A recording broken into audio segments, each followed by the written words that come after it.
Right, question 3. A school is near a busy road. A car travels past the school at high speed.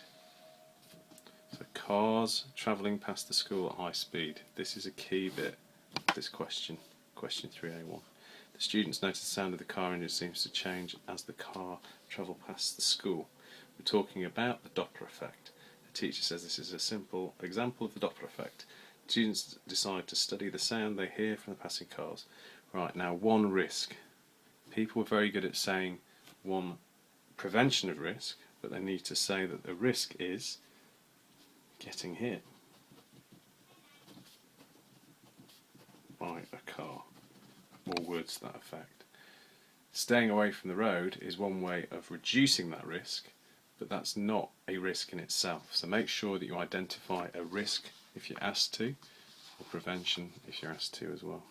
A car travels towards the students. The frequency of the sound the students hear is different to the frequency of the sound they would hear if the car was stationary.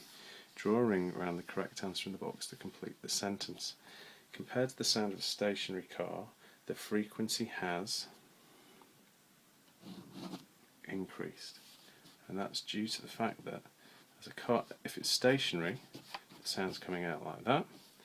If it's moving towards this direction, these ones bunch up and become more frequent if it's moving in this direction. So they become more frequent, whereas here they would become less frequent.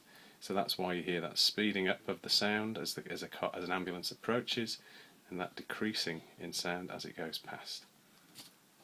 Page 3b. In the same way as the sound from a car engine changes, the light from most galaxies are seen to have changed in observed frequency. This is called redshift.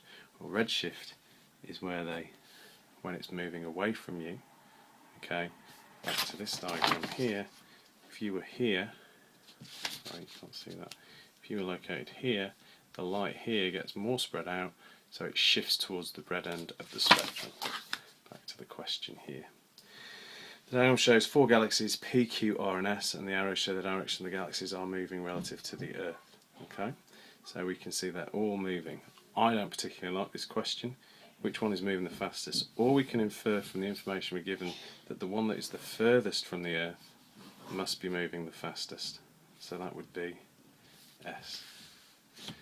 Which one of the galaxies will produce the greatest redshift? Well, this one has moved the furthest, so as it's moving it will have shifted the furthest, and again S must be the answer there.